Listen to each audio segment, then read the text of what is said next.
नमस्ते बच्चों, स्वागत है आपका मनीषी पाठशाला में। आज हमारा व्याकरण का टॉपिक है स्ववृत्त लेखन, जो हमारी 10वीं कक्षा में नया शामिल हुआ है। यह जो लेखन है आपके लिए बहुत ही उपयोगी होने वाला है, क्योंकि इस स्ववृत्त लेखन को हम ज्यादातर जॉब के लिए, इंटरव्यूज के लिए ही प्रयोग करते हैं। अब आप देखोगे कि स्ववृत्त का क्या शाब्दिक अर्थ है। स्व का मतलब होता है अपना खुद का, अपना स्वयं का, और वृत्त का मतलब होता है वृत्तांत, विवरण, यानी कि हमारा विवरण, हमारे बारे में जानकारी, उसे हम कहते हैं स्ववृत्त लेखन। स्ववृत्त को हम इंग्लिश में रिज्यूमे और बायोडाटा भी कहते हैं। अब हम देखेंगे कि स्ववृत्त लेखन क्यों जरूरी है, इसे कैसे प्रयोग में लाया जाता है। जब भी हम किसी जॉब का इंटरव्यू देने जाते हैं तो हम अपना स्ववृत्त बनाकर लेके जाते हैं, ताकि जो जॉब नियुक्ति हमारी करता है, सामने वाले बंदे को हमारे बारे में पता चल जाए कि हमने क्या क्या योग्यताएं हासिल की हैं, हमने क्या क्या शैक्षणिक पढ़ाई की है और क्या क्या हमने उपलब्धियां हासिल की हैं। वो सारी हमारी जो प्रेजेंटेशन होती है, जो हमें रिप्रेजेंट करता है, वो हमारे स्ववृत्त लेखन से पता चलता है।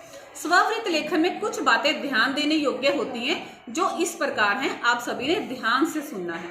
सबसे पहले जो स्ववृत्त लेखन है वो टंकन मुद्रित होना चाहिए, यानी कि कंप्यूटर या फिर टाइपराइटर से ही टाइप होना चाहिए, पेन पेंसिल से नहीं होना चाहिए। दूसरा, स्ववृत्त में श्रृंखला वाइज सब कुछ लिखना है, यानी कि सीरियल ऑर्डर में लिखना है।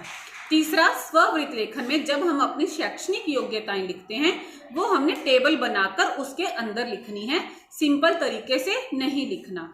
फिर आप देखोगे इसमें हमने ईमानदारी बरतनी होती है, यानी कि इसमें कोई भी जो लिखना है, कुछ भी हमने जो लिखना है वो झूठ का नहीं होना चाहिए। सारा हमने जो हासिल की हैं योग्यताएं वही होनी चाहिए, ईमानदारी से होनी चाहिए।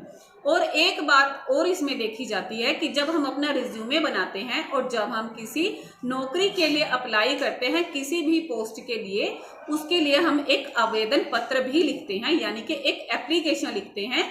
जिस भी पोस्ट के लिए हम जहां भी फिल करना चाहते हैं वैकेंसी, उसके साथ उसकी एक आवेदन पत्र लिखते हैं। इसके साथ साथ हम अपने जो हमने योग्यताएं हासिल की हैं, उन सभी के सर्टिफिकेट भी हम अपने बायोडाटा के साथ अटैच करते हैं।